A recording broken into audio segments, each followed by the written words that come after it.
तपाईले यो देश छोडेर संसारको कुनै पनि मुलुकमा जानुभयो र तपाईलाई कसैले सोध्यो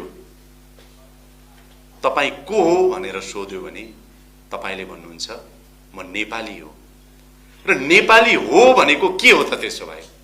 तपाईको नेपाली हो भन्ने परिचय भित्र तपाईले शिरमाथि लगाएको ढाका टोपी, तपाईले लगाएको दौरा सुरुवाल चट्ट जोडिन्छ। कसको देश भन्दा एउटा त सगरमाथाको देश, कसको देश भन्दा गौतम बुद्ध जन्मेको देश, कसको देश भन्दा पशुपतिनाथको देश, कसको देश भन्दा यो चन्द्र सूर्य झण्डा अंकित राष्ट्रिय झण्डा जुन संसारमा कहीँ कतै यो प्रकृतिको झण्डै छैन त्यसको देश नेपाल भन्छौं।